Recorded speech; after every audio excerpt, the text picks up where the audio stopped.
Bonjour et bienvenue dans un nouvel épisode de Comics Code, le dernier de l'année. Un épisode dans lequel, après Panini Comics, on va passer en revue et en toute subjectivité les nouveautés à paraître en janvier 2024 chez les autres éditeurs français. Comme d'habitude pour les titres et les dates de sortie, je me suis basé sur ce qu'indiquent les éditeurs sur leur site, quand ils ont un site, et qu'il est mis à jour. Et que je les ai pas oubliés dans la checklist. Bref, si vous remarquez des oublis ou des erreurs, n'hésitez pas à me corriger dans les commentaires, c'est aussi fait pour ça. Chez Urban Comics, l'événement de ce début d'année, c'est le démarrage de Dawn of DC. J'y avais consacré une vidéo début octobre, au moment où les premières infos sont tombées. Dawn of DC aux États-Unis, ça a été le relaunch d'une bonne partie des séries de l'univers DC qui s'est étalée tout au long de cette année. Et Urban en a profité pour repenser son offre et proposer un format différent, des volumes plus épais, qui réunissent en général 2 titres appartenant à la même famille. Premier titre à paraître fin janvier, Dawn of Superman et Dawn of JSA. Commençons par le premier tome de Dawn of Superman, qui réunira les 5 premiers numéros de Superman par Joshua Williamson et Jamal Campbell, plus l'annual numéro 1 dessiné en grande partie par Mahmoud Asrar. On aura aussi les récits signés Philip Kennedy Johnson et Rafa Sandoval, parus dans Action Comics 1051 à 1056. Et on aura les 2 numéros de Night Terrors Superman par Joshua Williamson et Tom Reilly. Je parlerai tout à l'heure de Night Terrors, la série principale. Bon, le redémarrage des séries Superman est vraiment pas mal du tout, avec quelques vilains connus qui viennent faire un tour, le Parasite dans Superman, Metallo dans Action Comics, et l'aspect Superman Family est très développé, en particulier dans Action Comics. Ça donne des épisodes assez sympas, très plaisants à lire, et en plus joliment illustrés par Jamal Campbell et Rafa Sandoval. J'aurai certainement plus de réserves sur le tome suivant quand il paraîtra, en particulier à cause des épisodes d'Action Comics par Dan Jurgens et Lee Weeks, qui sont certes très jolis, Lee Weeks oblige, mais absolument sans le moindre intérêt côté scénario. Et comme ces épisodes vont occuper la moitié du sommaire, à 30 € le tome, ça va faire cher les bons épisodes. C'est le principal problème de cette nouvelle formule, si une partie du sommaire ne plaît pas, il faudra choisir entre faire l'impasse sur l'ensemble du titre ou payer 30 ou 35 € pour une moitié de sommaire intéressante, ou se mettre à la VO. L'autre titre Dawn of DC de janvier, c'est Dawn of JSA, qui contiendra le one-shot The New Golden Age, écrit par Geoff Jones et dessiné par une dizaine d'artistes différents, la mini Stargirl The Lost Children par Geoff Jones et Todd Nauck, et enfin les 3 premiers numéros de la nouvelle série Justice Society of America par Geoff Jones et Michael Ranin. Et c'est vraiment très chouette. C'est ce que Geoff Jones fait de mieux, c'est-à-dire revisiter la longue histoire du DC Universe et remettre au goût du jour des pans entiers à peu près complètement oubliés. Le seul reproche que je pourrais faire à ce premier tome, c'est de ne pas proposer l'intégralité du premier arc de Justice Society of America, mais seulement sa première moitié. Pour un album qui porte le nom du groupe, c'est un petit peu léger. Et puis, la question qui va se poser assez vite, c'est ce que va devenir la Justice Society et les titres qui lui sont associés, maintenant que Geoff Jones a signé un contrat d'exclusivité avec Image Comics dans le cadre du label Ghost Machine qu'il a créé. Mais bon, en attendant, on a droit à un très bon démarrage. Voilà pour ce qui est des titres Dawn of DC, mais pour que certains titres démarrent, il faut d'abord qu'ils s'arrêtent. La palisse aurait pas dit mieux. Et c'est donc le cas du Flash de Jeremy Adams qui se conclut avec son tome 4. Un gros tome qui contient les numéros 790 à 800, dessiné par Roger Cruz, Fernando Passarin et quelques autres, plus le one-shot Flash One Minute War Special.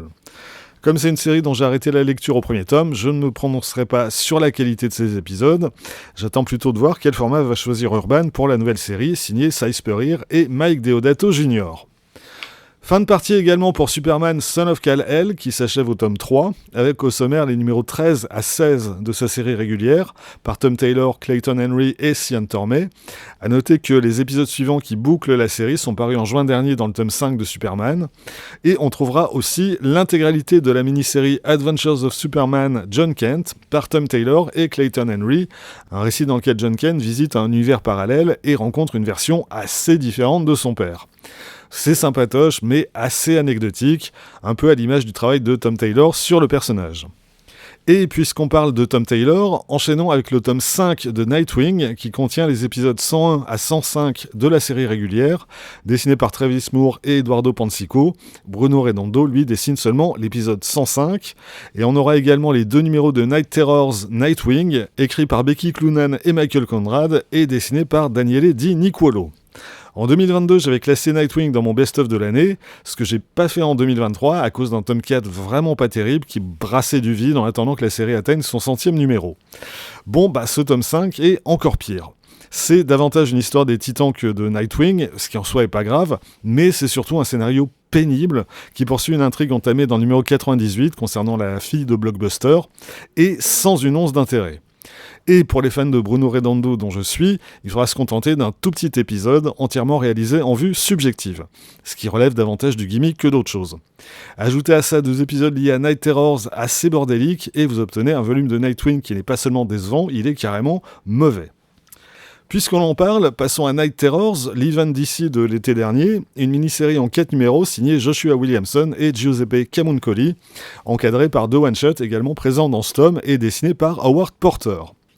En parallèle, la quasi-totalité des séries DC a suivi le mouvement et sorti 2 numéros estampillés Night Terrors, des épisodes qu'Urban a décidé de publier dans les titres consacrés aux séries en question, comme on l'a vu pour Nightwing et Dawn of Superman. Et donc, de quoi ça cause ces Night Terrors ? D'une nouvelle menace baptisée Insomnia, qui va plonger la totalité de la population et de ses héros dans un sommeil où ils vont vivre leur pire cauchemar. Seul personnage pour faire face à Insomnia dans le monde éveillé, Deadman, qui occupe pour l'occasion le corps de Batman, et un héros mort ressuscité pour l'occasion. Ce volume peut se lire sans lire aucun détail qui lui sont liés. Après, c'est loin d'être une lecture indispensable, son principal, voire unique intérêt de mon point de vue étant de mettre au premier plan 2 personnages qui ont rarement droit à une telle attention ces jours-ci. Si vous aimez Libermero, vous allez être gâté puisque Urban Comics lui consacre 2 nouveaux volumes. Il y a d'abord le premier tome de A Vicious Circle, écrit par Mattson Tomlin, une mini-série en cours de publication aux États-Unis chez Boom Studios. L'histoire est celle de l'affrontement entre 2 voyageurs temporels qui se foutent sur la tronche en sautant d'une époque à l'autre. Côté scénario, il me semble qu'on a déjà lu ça un paquet de fois. Côté dessin, c'est du Bermero, donc un style hyper réaliste, qui techniquement impose sans doute le respect, mais de mon point de vue, je trouve ça totalement froid, et en plus j'ai quand même davantage l'impression de lire un roman photo qu'une bande dessinée. Néanmoins, sur cette histoire, Bermero adapte son style graphique en fonction de l'époque visitée par son principal protagoniste, ce qui lui permet de proposer un travail plus varié que ce qu'il fait habituellement. Après, sachez qu'il vous en coûtera 15€ pour un album de seulement 64 pages. La suite sortira début mars, le 3e et dernier tome n'est quant à lui pas encore paru aux États-Unis pour l'instant. Autre titre illustré par Libermero, Cher Détective, en fait un recueil des couvertures qu'il a réalisées pour les différents titres Batman, qui ont été organisés pour faire en sorte de raconter une histoire. Bon, l'histoire en question est totalement anecdotique, et les illustrations de Bermero sont suffisamment génériques pour permettre de raconter à peu près n'importe quoi. Là encore, c'est à réserver exclusivement aux fans de Bermero, qui devront débourser 19€ pour ces 64 pages, mais qui auront peut-être l'occasion de se faire dédicacer leur exemplaire, si jamais ils traînent du côté du Festival d'Angoulême du 25 au 28 janvier prochain. Last but not least, la nouvelle vague de titres Urban Nomad, avec comme d'habitude 10 nouveaux volumes qui s'ajoutent à la collection, dont quelques surprises. Parmi les séries qui se poursuivent, on aura le tome 6 de Fable, toujours par Bill Willingham et Mark Buckingham, le 5e et dernier tome de Y le Dernier Homme par Brian K. Vaughan et Pia Guerra, le tome 4 de Justice League par Geoff Jones, David Finch, Ivan Rice et Doug Mankey, et le 2e crossover entre Batman et les Tortues Ninja par James Tynion IV et Freddie Williams. Côté classique, on aura le Dark Knight Returns de Frank Miller et Klaus Johnson, un indispensable effectivement, le genre de titre qui fera un cadeau idéal pour quelqu'un souhaitant découvrir les comics de super-héros. Plus récent, Batman Sombre Reflet de Scott Snyder, Jock et Francesco Francavilla, des épisodes parus en 2011 dans Detective Comics, juste avant le relaunch du titre dans le cadre du New 52, qui sont aussi les premiers écrits par Scott Snyder et qui mettent en scène le Joker et une horreur qui touche directement la famille Gordon. Ce volume constitue un récit complet, très joliment illustré par Jock et Francavilla, mais peut-être quand même un peu difficile à aborder pour qui ne connaît rien de l'histoire de Batman et de son entourage. Super-héros encore avec Super Sons par Peter J. Tomasi et Jorge Jiménez. Vu la couverture et les auteurs, je suppose qu'il s'agit du tome 1 de la série qu'Urban avait publiée en grand format en 2018, mais bizarrement, Urban ne présente pas ce Nomade comme un premier tome. Ce serait pourtant dommage qu'il n'envisage pas de publier la suite de cette très chouette série qui met en scène le duo formé par Damian Wayne et un John Kent encore gamin. Si vous n'aviez pas l'édition précédente, je conseille. Parmi les choses récentes qu'on n'attendait pas forcément aussi vite dans cette collection, on a le Mr. Miracle de Tom King et Mitch Gerads. Bon, comme à peu près tout ce que fait Tom King, côté scénario, on aime ou on déteste, mais comme tout ce que fait Mitch Gerads, visuellement, c'est splendide. Pas sûr que le petit format rende toute la beauté de ses planches. Autre titre récent, Basketful of Heads de Joe Hill et Léo Max, une histoire d'horreur assez fun à base de hache viking et de têtes tranchées et pourtant toujours vivante. Joe Hill est un auteur capable du meilleur comme du pire, Basketful of Heads se situe assez franchement dans le haut du panier, oui un jeu de mots s'est glissé dans cette phrase, et la prestation de Léo Max est vraiment très chouette. Là aussi si vous n'avez pas pris la première édition, à 5,90€, vous n'avez plus aucune excuse. Dernier titre de cette 5e vague Urban Nomade, le tome 1 de Planetary de Warren Ellis et John Cassaday, qui réunit les 12 premiers numéros de cette série. Il y a longtemps que j'ai pas lu ça, mais à l'époque, j'avais vraiment beaucoup aimé. Chaque épisode est une déclaration d'amour à un pan de la pop culture, des road pulp des débuts du siècle dernier jusqu'au cinéma d'action de Hong Kong des années 90, et en filigrane apparaît une histoire plus globale, assez typique du style de Warren Ellis de cette époque. Si j'ai le temps, j'essaierai de m'y replonger pour en reparler au moment de sa sortie. C'est tout pour Urban Comics, allons faire un tour du côté de chez Delcourt, où le meilleur côtoie le pire. Le pire, c'est le 3e et dernier tome de Berserker, de Keanu Reeves, Matt Kindt et Ron Garney. On peut raisonnablement s'attendre une fois de plus à des torrents de sang pour la conclusion du parcours de Bee, le héros immortel de Keanu Reeves. De mon côté, je préfère relire Scène de crime, la mini-série d'Ed Brubaker et Michael Lark, une mini-série parue à l'origine en 1999 chez DC Vertigo, et un pur polar, comme Brubaker en écrira beaucoup par la suite. Un détective privé, une jeune femme disparue, une série de meurtres, une communauté hippie franchement louche, et de vieux secrets de famille planqués sous le tapis, jusqu'à ce que tout ça pète à la gueule des différents protagonistes. On retrouve déjà ici toutes les qualités de Brubaker qui feront par la suite le succès de Criminal ou de Reckless. Et le dessin de Michael Lark, ancré par Sean Phillips, est parfait pour ce genre de récit. Sorti également d'un nouveau tome de Solo, la série animalière post-apocalyptique d'Oscar Martin, illustrée cette fois par Lionel Alexis Castellani. Et ce sont les 3 seules nouveautés annoncées pour janvier sur le site de Delcourt. Sur les sites de vente en ligne sont également annoncés pour janvier Avatar au cœur des ombres, ainsi que le tome 4 de l'intégrale de The Goon d'Eric Powell, mais ces 2 sorties ont été reportées à une date pour l'instant indéterminée. Chez Black River, même si leur site brille par son absence de mise à jour, on devra avoir 2 nouveaux titres en janvier. Le premier, c'est le tome 2 d'Erratic, la série super-héroïque et fun de Carey Andrews, et son héros ado doté de pouvoirs extraordinaires, mais seulement 10 minutes par jour. Comme pour le premier tome, Erratic est une série qui fonctionne à l'énergie et qui avance à 100 à l'heure. Dans ce 2e tome, on aura droit à la visite d'une authentique princesse en provenance d'un monde parallèle, un grand méchant qui semble confondre CIA et Gestapo, plus les 1001 mésaventures qui peut réserver la vie de lycée à un gamin de 15 ans. Bref, Carey Andrews continue de s'amuser sur ce titre, on peut regretter de ne pas le voir s'atteler à des projets plus ambitieux, mais pour qui a envie d'un comic book léger et fun, on peut difficilement rêver mieux. L'autre titre Black River du mois, c'est le premier tome de The Earth Divers de Stephen Graham Jones et David Gianfelice. Il s'agit du premier comic book écrit par Stephen Graham Jones, romancier d'horreur et de thriller amérindien, publié en France à La Volte et chez Rivage. The Earth Divers relève de la science-fiction et met en scène un futur apocalyptique où les riches ont fui la Terre et où le reste de la population subsiste comme elle peut, avec les rares ressources dont elle dispose encore. C'est dans ce contexte qu'un petit groupe d'individus découvre un moyen de retourner dans le passé et décide une mesure radicale pour transformer leur présent, se rendre à la fin du XVe siècle et tuer Christophe Colomb avant qu'il ne découvre l'Amérique. Le pitch est intéressant, l'exécution est absolument calamiteuse. Une narration confuse comme j'en ai rarement vu, où on passe son temps à se demander qui est qui fait quoi, et surtout pourquoi. Et le dessin assez quelconque et brouillon de Gianfelice aide pas franchement à mettre de l'ordre dans tout ça. Alors, je sais pas, soit j'étais vraiment très fatigué quand j'ai lu ces épisodes, soit c'est juste atrocement mauvais. Chez iComics aussi, 2 nouveaux titres annoncés en janvier. Tout d'abord, le 2e tome des Tortues Ninja Reborn, écrit par Sophie Campbell et dessiné par Nelson Daniel et Jody Nishijima.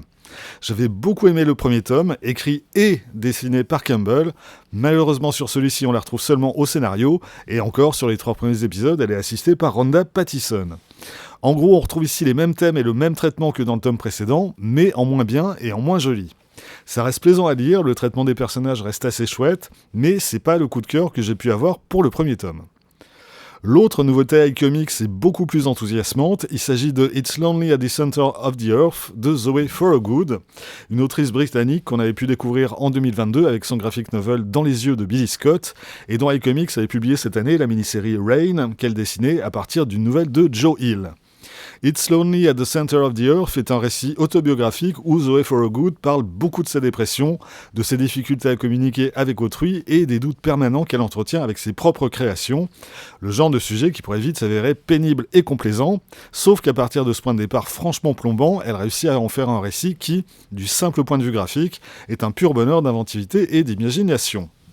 Ça donne un récit à la fois émouvant et drôle, qui surprend sans cesse par ses partis pris esthétiques, et c'est clairement un incontournable de ce début d'année, dont on parlera plus en détail prochainement. Autre titre à ne pas rater en ce début d'année, le nouveau Shaolin Cowboy de Geoff Darrow chez Futuropolis. Bon Shaolin Cowboy, Geoff Darrow, je crois que tout est dit.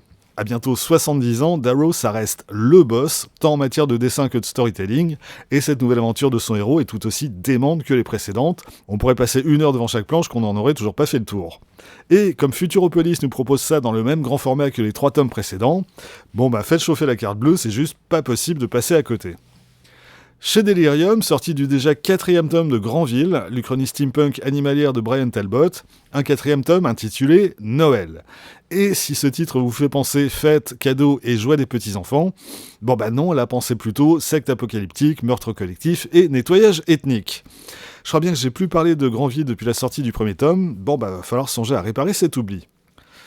Chez Comics Initiative, sorti d'un titre dont je sais à peu près rien, La Cité des Merveilles de Victor Fusté et Jared Cullum, le même Jared Cullum qui avait signé Cody, déjà publié par Comics Initiative en 2021.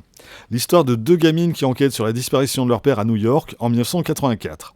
Ça a l'air d'un titre plutôt adressé aux jeunes lecteurs, mais comme le dessin a l'air très chouette, j'irai très certainement y jeter un œil. Autre sortie Comics Initiative du mois, Mindset de Zach Kaplan et John Pearson. L'histoire de petits génies de la Silicon Valley qui mettent au point une application révolutionnaire dont les effets vont très vite se faire ressentir à l'échelle planétaire. On va éviter d'en dire plus pour l'instant. Disons que Mindset est un très bon techno-thriller tendance SF qui aborde tout un tas de questions parfaitement d'actualité sur le libre arbitre ou notre rapport aux nouvelles technologies. Clairement, Mindset fait partie des très bonnes surprises de ce début d'année et on aura très certainement l'occasion d'en reparler. Chez 404 Comics, un autre titre dont je ne sais à peu près rien, Au-dedans de Will MacPhail, un illustrateur qui travaille habituellement pour le New Yorker et qui réalise ici son premier graphic novel, un récit autobiographique. À voir quand ça sortira.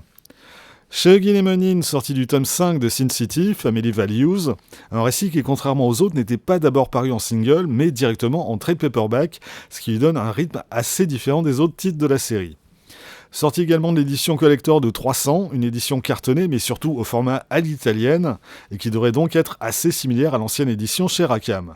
Et c'est effectivement le format idéal pour profiter pleinement des planches de Frank Miller sur ce récit. Pourquoi avoir attendu 3 mois entre l'édition régulière et cette édition collector ? Les voix d'Hugin et Monin sont décidément bien impénétrables. Terminons par quelques éditeurs dont les dates de publication annoncées sont souvent à prendre avec des pincettes. Chez Achilleos, on aura peut-être enfin les 2 tomes de The Vault of Horror, annoncés depuis plusieurs mois et à chaque fois repoussés. Les amateurs de EC Comics peuvent toujours croiser les doigts, ça coûte rien. Chez Graves et Plein, tout un tas de titres annoncés pour janvier sur les sites de vente. La Magie d'Oz tome 3 de Joe Brucha, Jeff Massey et Antonio Bifulco. Nancy in Hell tome 2 d'El Torres et Enrique Lopez Lorenzana. Le tome 2 de Red Sonja par Gail Simon et Walter Giovanni. Et le 3e et dernier tome de Murder Veil de Vicente Cifuentes. Terminons par les nouveautés Vestron annoncées pour janvier sur leur site. Rome, tome 3 par Chris Ryall, Christos Gage et David Messina.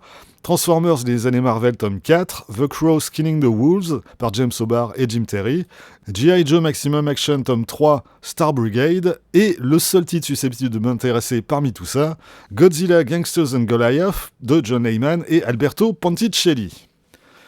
Voilà, c'est tout pour aujourd'hui, et c'est tout pour cette année. En cas d'erreur ou d'oubli ou de changement de programme, n'hésitez pas à glisser un petit mot dans les commentaires. On se retrouve très vite pour la suite. Terminez bien l'année si vous êtes encore en 2023, ou commencez bien la nouvelle si vous avez déjà franchi le pas. Et que ce soit en 2024 comme en 2023, vous pouvez vous abonner à cette chaîne, partager cette vidéo sur les réseaux sociaux. Vous pouvez aussi désormais retrouver les lectures de Quacken sur Instagram et avoir ainsi un aperçu du thème des prochaines vidéos. Et vous pouvez surtout, lire des comics. Soyez sages et à bientôt.